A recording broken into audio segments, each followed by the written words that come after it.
Nesse vídeo eu vou falar dos dois grandes vilões que sabotam a sua felicidade no seu relacionamento afetivo e talvez na sua vida como um todo. Então vamos lá, o que todo mundo quer, né, num campo mental, né, pela lógica, racionalmente, é ser feliz, é ser magra, é ser bem-sucedida, é prosperar, é ter dinheiro, é ter saúde, é ter felicidade. Mas por que que a gente não faz aquilo que está na nossa mente? Porque existe um elástico invisível que nos puxa para uma direção contrária. E esse elástico invisível é justamente aquilo que a gente carrega no nosso inconsciente. E quando eu falei que existem dois vilões que dificultam a sua vida, a sua paz e a sua felicidade, são questões inconscientes que você carrega dentro de si, que você não vê, que você não percebe, que você nem pensa nisso no seu dia a dia. Mas vamos lá, os dois grandes vilões são, número um, as questões da sua infância. Aquilo que você viveu, aquilo que você teve, não teve, sofreu, não sofreu, desejou, enfim, todas aquelas mágoas, expectativas e frustrações da infância, número um.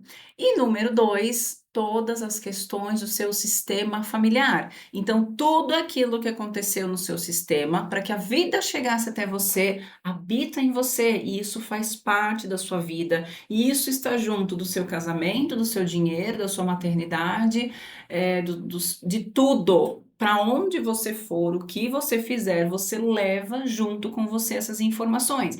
Então, quando a gente fala, em primeiro lugar, sobre as questões da nossa infância, a gente leva isso para o casamento muitas vezes como forma de projeção.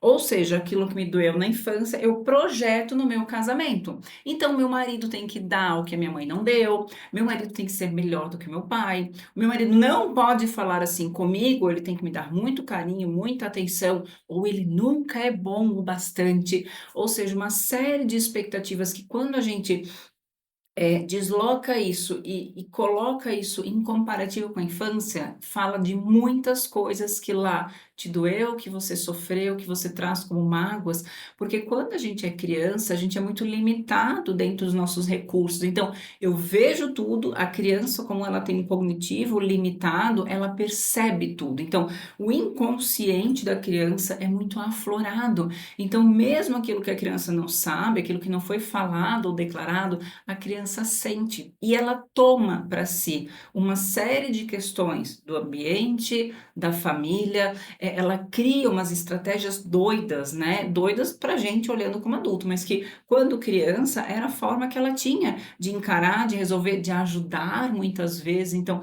quantas vezes que a criança ela se depara com dificuldades dos pais e como ela não tem recursos para resolver esse problema, ela tenta se isolar na tentativa de ser um problema a menos. Ela tenta poupar a mãe, poupar o pai, ela tenta ajudar todo mundo, ela tenta ser bem boazinha, bem quietinha. Outras dão muito trabalho na tentativa de distrair os pais daqueles problemas e trazer o foco para ela, ou seja, eu vou dar problemas menores ou reais para os meus pais, para que eles não sofram com aquilo que eles carregam dentro deles, ou eu vou dar muito trabalho enquanto filha para que eles não precisem mais cuidar dos pais deles. Então, quando criança, assim como nós criamos uma série, né, de estratégias, de dinâmicas, os nossos filhos, né, eu hoje tenho a Bela de 8 anos, ela está fazendo o mesmo.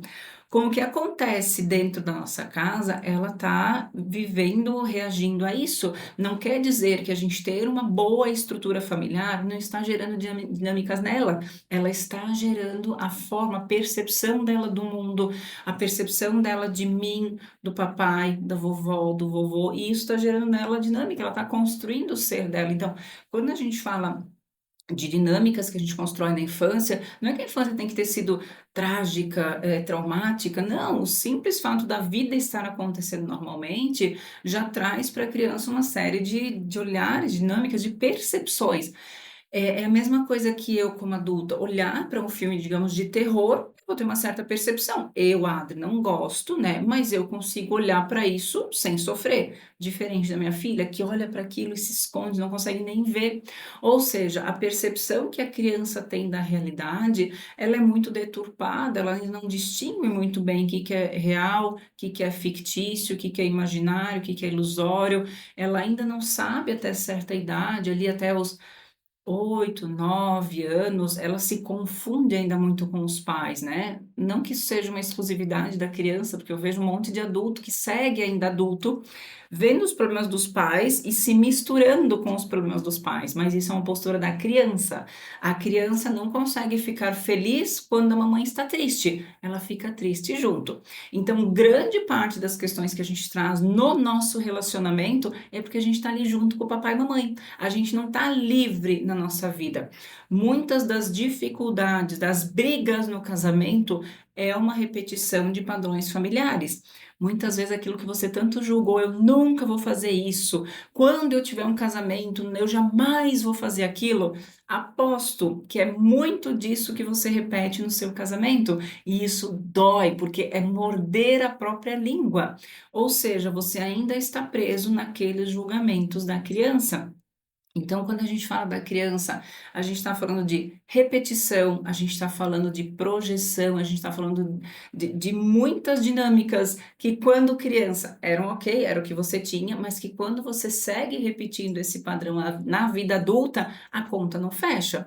Eu digo que é como você, hoje, com a idade que você tem, tentar entrar num shortinho que você usava quando tinha ali 5, 6 ou 7 anos. Não cabe. Fica ridículo, fica apertado, fica desconfortável, às vezes nem entra. E se não entra o shortinho, por que que vão continuar entrando na sua vida as suas emoções, estratégias, dinâmicas e pensamentos de criança? É isso que precisa ser desidentificado. Então, eu vejo o meu passado.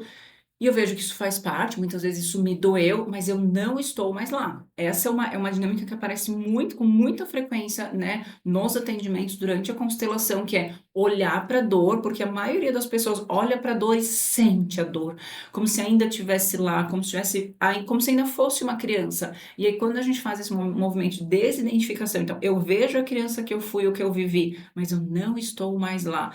Ufa, é como eu adulta olhar para aquela cena e dizer, nossa, lá isso me doeu pra caramba, mas eu não tô mais lá, eu tô aqui. E aqui comigo hoje, aqui agora, está tudo bem. Aí você consegue de fato olhar para sua vida e fazer escolhas conscientes. O segundo vilão que eu falei, então, são as lealdades sistêmicas, né? Então, eu falei de projeção, repetição, agora estou falando de lealdade, onde a gente também passa, né, por algumas projeções e repetições, mas na lealdade, aqui a gente está falando de uma questão bem mais inconsciente, né? Às vezes a gente se conecta com histórias do sistema, assim, de 2, 3, 4 gerações para trás, que num atendimento, eu, Adri, não sou visionária, assim, eu tô vendo a tua tataravó. Não, eu não vou por esse caminho. O que eu percebo no campo são os padrões sistêmicos. Então, se eu percebo um padrão, eu sempre digo assim: é como eu estar aqui e eu estou amarrada num lugar lá atrás, lá longe. Eu posso perder minha vida procurando essas histórias do sistema, ou seja, procurando aonde eu estou amarrada, ou eu posso me desconectar aqui. Então, quando na constelação a gente identifica o padrão, a gente faz essa desconexão. Então, eu não sei que histórias, o que que aconteceu lá atrás, mas isso não pertence à minha realidade, ao meu presente.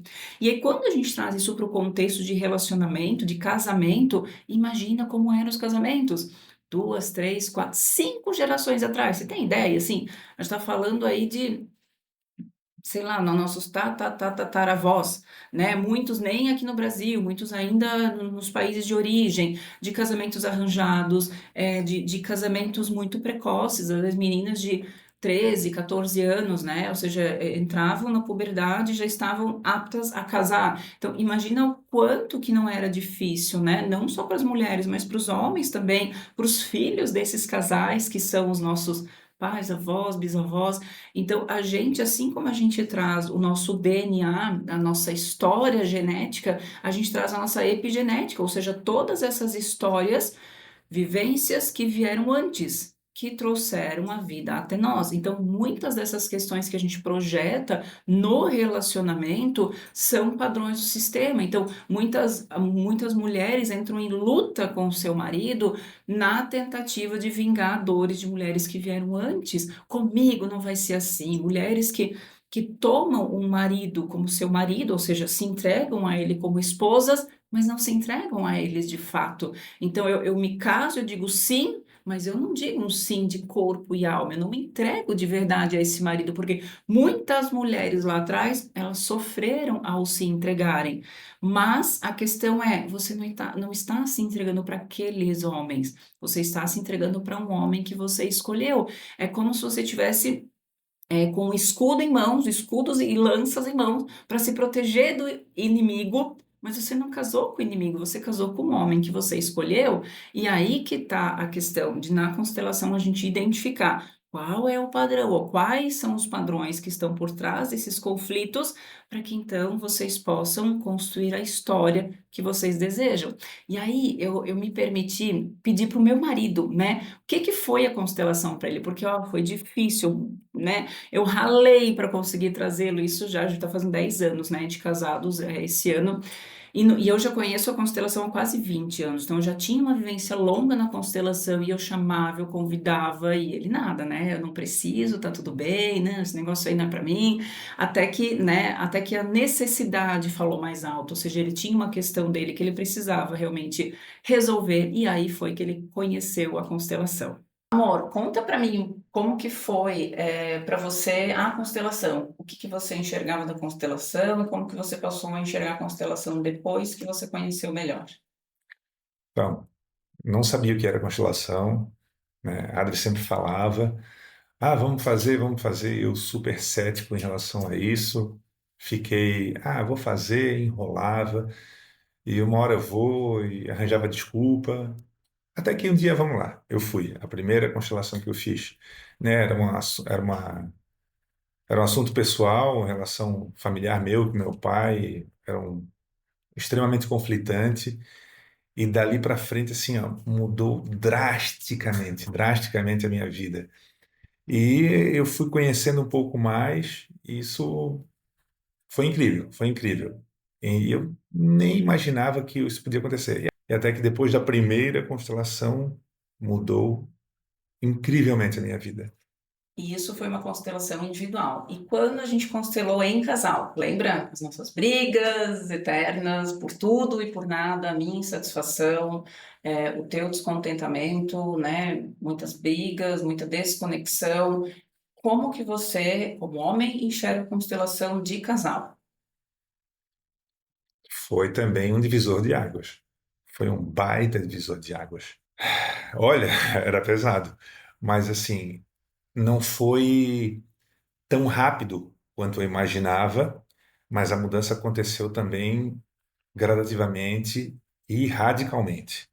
A constelação do casal, vou dizer que salvou o nosso casamento, tá? Vou dizer que realmente salvou o nosso casamento. A gente tinha muita briga, qualquer coisa era motivo para um quebra-pau gigantesco. E aos poucos a gente foi vendo que problema a gente vai ter sempre. É como a gente encara esses problemas, mas realmente foi um baita divisor de águas. Então, como vocês puderam ver, né, eu pedi a ele, né, eu fiz as perguntas muito abertamente, disse fale, né, aquilo que tiver no coração, aquilo que você sente, né, e foi essa a percepção dele e eu também, né, então eu vou falar da minha percepção com a constelação. Conheci, como eu falei, há quase 20 anos atrás, também por questões de dinâmicas familiares, né, muito encrenca com a mãe, não tinha saudade, não tinha vontade de ver, brigava muito, era filhinha do papai, então já venho aí, né, como eu falei, quase 20 anos de caminhada curando essas questões e isso não termina, né? É como beber água, como tomar banho, é todo dia, todo dia, todo dia. Então, hoje eu já não constelo mais com tanta frequência, né? Uma vez por ano e olhe lá, né? Quando precisa, porque eu já tenho muitos recursos. Mas a minha experiência com constelação de casal, que é o que eu busco, né, trazer aqui nesse vídeo, é realmente essa, né? Como meu marido mesmo falou, né? Não foi combinado, mas eu sempre falo isso, que foi um divisor de águas. E tanto eu quanto ele, nós estamos no nosso segundo casamento, então a gente já tem, né, já tivemos experiências anteriores, eu particularmente, no meu primeiro casamento, eu fiz terapia de casal, psicoterapia tradicional, ia lá, conversava, falava, e eu brincava que a gente pagava para discutir, né, então a gente pagava para alguém assistir a gente discutir, às vezes abria feridas enfim, ficava pior, tanto que resultou em separação e não cabe aqui julgar, né, se isso é certo, errado, teria consertado, não teria. O que eu posso falar é dessa vivência, que para mim foi bem traumatizante, né? Embora muitas pessoas que eu conheço façam, gostam, funciona, mas a grande diferença quando a gente fala de terapia de casal e de constelação de casal é que a constelação ela vai lá no profundo, ela vai lá no ponto, vai lá na raiz da questão, trazendo qual é os 50, quais são, né, os 50% de cada um, quais são as dinâmicas que o homem traz para a relação, quais são as dinâmicas que a mulher traz para a relação e como isso culmina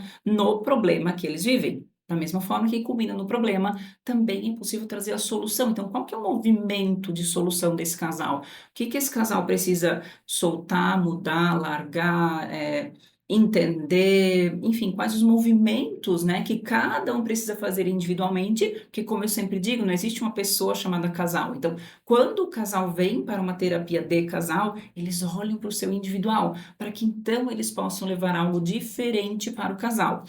E como meu marido até falou, né, esse movimento, ele é em prol do casal, ou seja, a gente constela para trabalhar brigas, desentendimento, desconexão, problemas com os filhos, às vezes até questões, de querer engravidar ou infertilidade, problemas financeiros, tudo aquilo que diz respeito ao casal em conjunto pode ser trabalhado na constelação.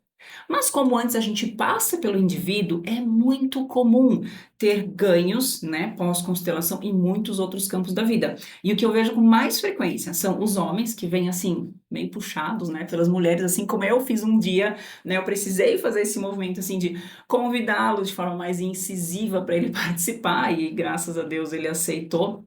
E ele fez o movimento dele, né? Mas esse movimento que era para ser em prol do casal fez uma grande diferença na vida financeira e profissional dele. Então, esse que é o mais incrível. A gente vem com o objetivo A e esse objetivo se cumpre, mas ao mesmo tempo a gente tem ganhos secundários. Então, esse que é o mais incrível da constelação em casal. Então, o meu primeiro movimento nela foi pessoal, né? Como meu marido falou, era difícil, né? Então, ele não casou com a Adri Constela, com a Adri terapeuta, né? Ele casou com a Adri pessoa física, cheia das suas encrencas, das suas dificuldades, das suas lealdades e projeções também.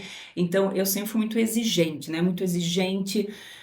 Nada estava bom, como ele mesmo dizia, né? Nada que eu faço para ti tá bom, não adianta. E aí eu cobrava, eu exigia, e aí eu achava assim, não, se ele fizer isso, a gente vai ficar bem, e só piorava, né? Porque a gente estava numa desigualdade, eu estava me achando melhor do que ele. Então, quando na constelação eu pude entender qual que é a raiz desse padrão, ai, soltar, aí sim eu pude me encontrar de igual, né? Aí eu voltei para o meu lugar de mulher e deixei livre para ele tomar esse lugar de homem, que ele tomou com primazia. E não só no casamento ele tomou esse lugar, mas na vida dele. Como eu falei, profissionalmente ele explodiu, financeiramente teve uma mudança assim incrível na vida dele, na nossa vida por consequência. Então, é uma série de padrões, né, que a gente identifica para que então possa ser mudado. E quando a gente faz isso junto, é o casal olhando, né, cada um para sua parte. E hoje eu atendo muitas mulheres que fazem o movimento individualmente, né? Então fazem a constelação individual, porque o marido não quer. Melhor, é o melhor que tem para esse momento, faça o que é possível. Porque um casal, ele se conecta assim, uma conexão perfeita dentro do seu amor e da sua dor. E aí o casal se encaixa assim. Podem os dois fazer um movimento, se encaixar diferente, ou pode apenas um do casal mudar. E o normal, o natural é que aos poucos o outro vá fazendo um movimento também. Porque eu já tive com o meu marido questões que a gente constelou junto, como teve também uma vez. Né, a minha memória não é muito boa, mas isso eu não esqueço, que a gente estava com uma questão e que a gente estava, né, com brigas, uma discussão ali em relação a um assunto, e aí eu disse, cara, vamos constelar essa questão. E ele disse, não, isso é um problema que você tem que resolver. E eu fiquei pé da cara. E eu disse, ok, na força do ódio, fui lá e constelei essa questão sozinha. E adivinha? Era realmente uma questão que eu precisava trabalhar. Se ele tivesse ido junto, a gente teria olhado a dinâmica também do outro lado. Então não existe o certo e errado. Naquele momento, o que eu tinha em mãos era constelar sozinha. E foi o que eu fiz. E foi o que resolveu aquela questão, né, pontual que a gente estava vivendo. Então, assim, vários caminhos levam a Roma, né? Tome aquele caminho que é possível. Então, o que eu trago aqui é este olhar, né? Os dois vilões. Questões da infância, questões sistêmicas, lealdades, que no fim elas ficam um pouco juntas e misturadas mesmo, porque aquilo que a gente traz como lealdade do sistema fala muito das nossas posturas como criança, mas em constelação a gente consegue observar isso com mais clareza, né? O que que é cada um e aí quais são os movimentos de solução. Por quê? O natural é um casal ser feliz, se tratar com respeito, além do amor, ter uma conexão, ter conversa, ter um olhar de estar junto. Muitos casais, eles vivem juntos, mas desconectados, né? E aí, quando o casal está junto e conectado, isso fortalece a relação e isso dá para a relação um movimento para o futuro. Então, aqui eu trago possibilidades, né? E fica o convite de verdade para que você olhe para aquelas questões no seu relacionamento que não estão bem. Não empurre com a barriga, não normalize. Ah, porque com os meus pais foi assim, porque com as minhas amigas é assim, porque o mundo é assim. Não estar feliz não é o normal. O normal é um casal estar bem, é um casal ter a cumplicidade, poder contar um com o outro, ter o seu parceiro de fato como um parceiro, né? Como alguém que você pode contar para tudo, sem que você precise buscar outras pessoas. Então, um casal ele começa junto. Muitas vezes os filhos vêm, e eu tenho um vídeo falando especificamente disso, né? Dos papéis na vida da mulher, do quanto as mulheres se perdem, né? No seu papel de mãe, e aí às vezes deixam o casamento de lado. Então, o casal ele começa junto e é desejado, né? A gente se casa para isso, para terminarmos juntos também. Só que existe um caminho de aprendizado, né? A gente não se casa com uma pessoa à toa, né? A gente se casa com uma pessoa por muitas similaridades, por muitas questões inconscientes e sistêmicas que estão em ressonância. Podem ser iguais, podem ser diferentes, mas elas têm ressonância e a gente encontra essa pessoa com um propósito de evolução. Então, muitas vezes, quando fica difícil na relação, muitas pessoas fazem o quê? Vão embora, se separam. E aí, aquele problema, ele acaba se mostrando de novo em outra relação, ou no trabalho, ou nos filhos. Então, tudo aquilo que hoje é problema, encrenca, dificuldade, conflito, é para você uma oportunidade de solução. Então, tome essa oportunidade e faça o movimento necessário para que você possa curar suas encrencas, trazer para consciência aquilo que hoje é o elástico invisível que te puxa e assim você poder ter a vida que você deseja.